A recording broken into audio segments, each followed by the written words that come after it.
Praise the Lord. Bible में हम पढ़ते हैं कि परमेश्वर किसी की परीक्षा नहीं करता, लेकिन मनुष्य अपनी अभिलाषाओं में फंसकर परीक्षा में पड़ता है। यीशु मसीह ने अपने चेलों से कहा, जागते रहो और प्रार्थना करते रहो ताकि तुम परीक्षा में न पड़ो। परमेश्वर का वचन हमें सिखाता है कि परीक्षा शैतान की ओर से आती है, संसार की ओर से आती है, और जो अभिलाषाएं हमारे जीवन में राज्य करती हैं उसके द्वारा हम परीक्षा में पड़ जाते हैं। वचन शैतान को परखने वाला कहता है, दोष लगाने वाला। ये उसके गुण को प्रकट करता है, और शैतान आरंभ से ही लोगों की परीक्षा करता रहा ताकि उन्हें गिरा सके, ताकि उनके जीवन में वो पाप को ला सके, ताकि वो मनुष्य को परमेश्वर से अलग कर सके। हम इसे आरंभ से भी देखते हैं। आदम और हवा की भी शैतान ने परीक्षा की और वो उस परीक्षा में पड़ गए और गिर गए। शैतान आज भी हर एक मनुष्य की परीक्षा करता है, क्योंकि वो जानता है परमेश्वर मनुष्यों को अपने समान बनाया है, और उनके जीवन से परमेश्वर की एक अद्भुत योजना है। और शैतान नहीं चाहता कि हम उस योजना तक पहुँचें। वो हमारे जीवन में ऐसे कार्य करता है ताकि हम परीक्षाओं में गिर जाएं और हम अपने आप को तुच्छ समझने लगे। हम ये समझने लगे कि हम किसी योग्य नहीं, परमेश्वर हमसे प्रेम नहीं कर सकता, क्योंकि मुझसे पाप हो गया, मैं परीक्षा में पड़ गया, तो अब परमेश्वर की योजना मेरे जीवन में काम नहीं कर सकती। लेकिन जब हम वचन को पढ़ते हैं तो हम समझ पाते हैं कि परमेश्वर ने हमारी हर एक परिस्थितियों के लिए, हर एक परिस्थितियों से हमें उठाने के लिए, हमें जय देने के लिए कितना कुछ किया है। जब हम मत्ती की पुस्तक पढ़ते हैं, उसका 6वां अध्याय और उसका 13वां पद, वहाँ हम प्रभु की प्रार्थना करते हुए कहते हैं कि और हमें परीक्षा में न ला, परंतु बुराई से बचा। ये प्रार्थना हम परमेश्वर से जब करते हैं, जिसे यीशु ने हमें सिखाया है, क्योंकि यीशु को पता है कि मनुष्य कई बार अपनी कमज़ोरियों से वो हार जाते हैं। अपनी अभिलाषाओं में जब वो पड़ जाते हैं तो असल में वो परीक्षा में पड़ जाते हैं। परीक्षा कोई पाप नहीं है, लेकिन जब ये परीक्षाएं हमारे जीवन में आती और हम इससे आगे निकल जाते, इसे पार कर जाते, हम इसमें पढ़ते नहीं लेकिन जय प्राप्त करके आगे बढ़ते, तो उससे परमेश्वर की महिमा होती है और हम परमेश्वर एक कदम और बढ़ते हैं। परमेश्वर की योजना में एक कदम और बढ़ते हैं।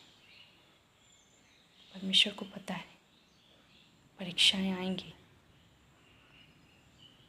क्योंकि इस संसार में शैतान भी है जो हमें परीक्षा में डालता है, ऐसी परीक्षाओं में डालता है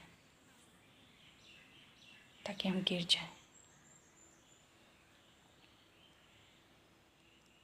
शैतान हमारे जीवन को जानता है, हम किन परिस्थितियों में, किस प्रकार से कार्य करते, किन हालातों में हमारी मन की क्या स्थिति होती, हम कब क्रोध में आते, किन बातों से हमें तनाव होता है,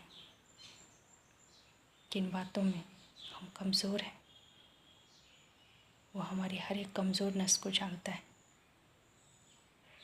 और उन्हीं का इस्तेमाल वो हमें परीक्षा में डालने के लिए करता है। वो उन परिस्थितियों को हमारे सामने लेकर आता है, उन लोगों को वो हमारे सामने लेकर आता है, क्योंकि उसे पता है कि हमारी कमज़ोरी क्या है और वो चाहता है कि हम उस परीक्षा में पढ़ जाएं और उस परीक्षा में पढ़कर हम पाप कर बैठे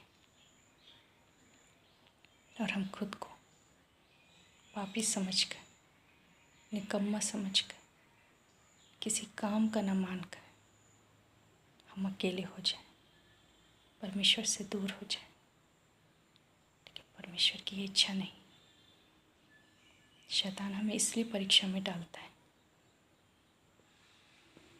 ताकि वो चाहता है कि हम उस परीक्षा से निकलने के लिए गलत मार्गों का चयन करें। कई बार हम देखते हैं जब हम किसी विपरीत परिस्थिति में फंस जाते हैं, किसी परीक्षा में पड़ जाते हैं, तब हम झूठ बोलकर वहाँ से बाहर निकलने का प्रयास करते हैं। या कई बार जब हमें कुछ काम कराना होता है, हमारे लिए वो ज़रूरी होता है और शैतान हमारे सम्मुख परीक्षा लेकर आता है, तब शैतान चाहता है कि हम गलत मार्ग चुनें और उस परीक्षा से बाहर आ जाएं। क्योंकि जब हम ऐसा करते हैं तब हम बुराई में फंस जाते हैं, उस बुराई को हम अपने अंदर आने देते हैं जो शैतान चाहता है। परमेश्वर की इच्छा है कि हम परीक्षा को पार कर जाएं, ना कि उसमें पड़ जाएं। जब यीशु मसीह की परीक्षा हुई और शैतान उसकी परीक्षा कर रहा था, तब यीशु ने कोई बुराई नहीं की, कोई गलत शब्द नहीं बोला, लेकिन उसने वचन के द्वारा, परमेश्वर के जीवित वचन को उसने इस्तेमाल किया और वो परीक्षाओं को पार कर गया। लेकिन हम कई बार क्या करते हैं कि एक परीक्षा से निकलने के लिए हम किसी बुराई को अपने अंदर आने देते हैं ताकि हम सरलता से इस परीक्षा से बाहर आ जाएं। इस बात को हम और सरल रीति से समझ सकते हैं। जब एक विद्यार्थी परीक्षाओं में बैठता है तब उसके पास दो रास्ते होते हैं। या तो वो मेहनत करके पढ़ाई करे और उस परीक्षाओं से जो उसके सामने सही उत्तर देकर बाहर निकल जाए, या फिर वो गलत रास्ता चुने, वो चोरी करे, किसी की नकल करे, एक बुराई को करे, बुरे काम को वो अपने अंदर आने दे और इस बुराई का सहारा लेकर वो उस परीक्षा से बाहर निकलने का प्रयास करे, उसे पास करने का प्रयास करे। ऐसा ही हमारे जीवन में भी होता है। जब हम परीक्षाओं में पढ़ें, जब परीक्षाएं हमारे सामने आए, तब हमें परमेश्वर के वचन को स्मरण करना है। हमें उसमें पढ़ना नहीं, परमेश्वर के वचन को आधार बनाकर उससे बाहर निकलना है, ना कि उसमें पड़ जाना है।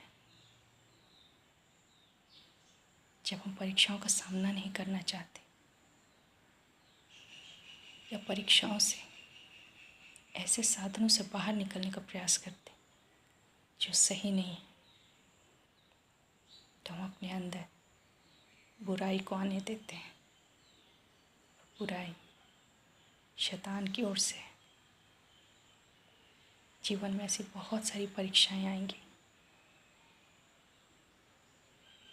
हमारे पास दो रास्ते होंगे, या तो सही रास्तों के द्वारा उस परीक्षाओं से हम बाहर निकले, या फिर गलत रास्ता चुने। गलत रास्ता चुनकर भी हम परीक्षाओं से बाहर आ सकते हैं, लेकिन असल में इसे परीक्षा से बाहर आना नहीं, लेकिन परीक्षा में पड़ जाना कहते हैं। क्योंकि जब हम एक बुराई करके, बुराई का सहारा लेकर परीक्षाओं से बाहर आते हैं, तो असल में हम हार चुके होते हैं शैतान से, और वो जीतता है। परमेश्वर का वचन हमें सिखाता है कि हम सकरा मार्ग चुनें, कठिन है उस मार्ग को चुनें, क्योंकि जो सरल मार्ग है